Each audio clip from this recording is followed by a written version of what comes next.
لە دوای زنجیرە شکستە کەمەرشکێنەکانی خەلیفە حەفتەر، دەست پێشخەری و هاواری سپۆنسەرەکانی بۆ ڕاگرتنی جەنگی ئازادکردنەوەی لیبیا لە کودەتاچیان بەرز بۆتەوە. هەڵاتنە خێراکانی میلیشیا بێورە و مۆڕاڵەکانی سەر بە میحوەری ئیمارات و میسر و سعودیا بە تەواوی ئەوانی نیگەران کردووە. لە دوای 14 مانگ بێدەنگی تەوەری خراپەکاری عەرەبی کە هەموو توانایەکان خستە بەردەستی حەفتەری کودەتاچی بۆ ئەوەی هەناسەی ئازادیخوازی و حکومەتی مەدەنی لە لیبیادا خەفە بکات. هەموو خواستەکانیان بۆ ڕاگرتنی شەڕ پشتگوێ خست و دەیان قەسابخانەیان بۆ خەڵکی سڤیلی لیبیا بەگشتی و پایتەخت بە تایبەتی ڕێخست. تەڵقینی حەفتەریان دەکرد کە پرۆتۆکۆلی ئاگربەستی مۆسکۆ و بەرلین ڕەت بکاتەوە. دوجار شکستە ئابروبەرەکانی لە خۆرئاوای لیبیادا ناچاری کردن بە پەلەپڕوزیە بە ئامادەبوونی ژەنەڕاڵە شکست خواردوەکەیان دەست پێشخەری لە قاهیرە پێشکەش بکەن کە هەر لە یەکەم ساتەوە بە مردووی لەدایک بوو، چونکە نە لە فۆرم و نە لە ناوەڕۆک و نە لەسەر زەمینەی لۆژیکیانە ڕاگەێنراوە، بەڵکو بەبێ گوێدانە هێزی سەرکەوتووی لیبیا خواست و مەرجەکانی ئەو دەست پێشخەریە ڕادەگەێنرێت.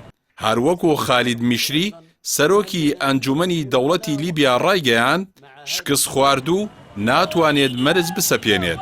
لە دوای تاوانە گەورەکانی هەرگیز حەفتەر بەشێک نابێت لە دیالۆگی نیشتیمانی لیبیا. چاودێرانی کاروباری لیبیا هۆکاری شکستەکەی حەفتەر دەجێڕنەوە بۆ 3 هۆکاری گرنگ. یەکەمیان سوپای بەناو نیشتیمانی حەفتەر زۆرینەی ڕەهایی پێکاتووە لە میلیشیا کرێگرتەکانی بێگانە، لەوانەی میلیشیای کۆمپانیای ڤاگنەری رووسی و میلیشیاکانی جەنجەوید و هێزەکانی پشتیوانی خێرای سوودان و میلیشیا ئەفریقیەکان بە تایبەت تیرۆریستە جادیەکان بڕبڕەی پشتی ئەو بەناو سوپایان. ئەوانەش لە پێناوی موچە و پارەدا چوونەتە لیبیا. دووەمیش سوپای تەبایی نیشتیمانی کە جەماوەری ئازادیخوازی شۆڕشی 17 شوباتی 2011 پشتیوانی دەکەن و خاوەنی مۆڕاڵ و ستراتیژ و خواستی ئازادیخوازانن. ئامادەن هەموو قوربانیەک پێشکەش بکەن. سێیەم ڕێکەوتنی سەربازی و ئەمنی لیبیا تورکیا دوورخستنەوەی هەژموونی هێزی ئاسمانی ئیمارات لەسەر گۆڕەپانی جەنگ. ئەو سوپا میلیشیایی تووشی داڕوخانی خێرا و ئابروبەرانە کرد.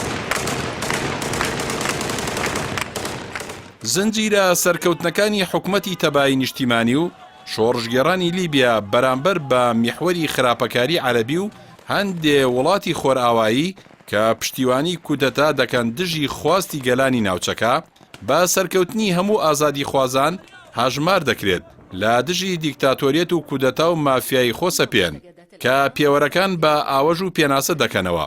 بۆیە دەبینین ئەوانەی کە دوژمنی هەڵبژاردن و هەناسەی ئازادن و زیندانەکانیان قەسابخانەی ئازادی خوازانە، ئازادی خوازان بە تیرۆریست پێناسە دەکەن. ئەزموونی خەلیفە حەفتەر دیارترین نمونەی ئەو حاڵەتەیە.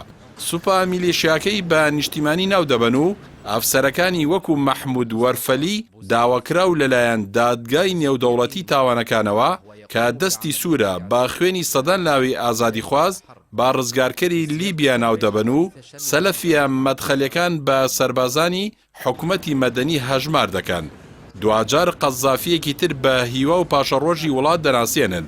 بۆیە ئەو سەرکەوتنانە گەورەترین گورزی جەرگبڕە لە چاواشەکارانی دیکتاتۆر و خۆسەپێن کە دەیانەوێت ئەو دروشمەیان جێبەجێ بکەن کە دەڵێن یا دەبێت جەماوەر ئێمە قوبوڵ بکات یا وڵات دەکەینە گۆمی خوێن و زیندانی ئازادی خوازان کە شکستەکەیان لە لیبیا خاڵی وەرچەرخانە بە قازانجی ئازادی خوازان.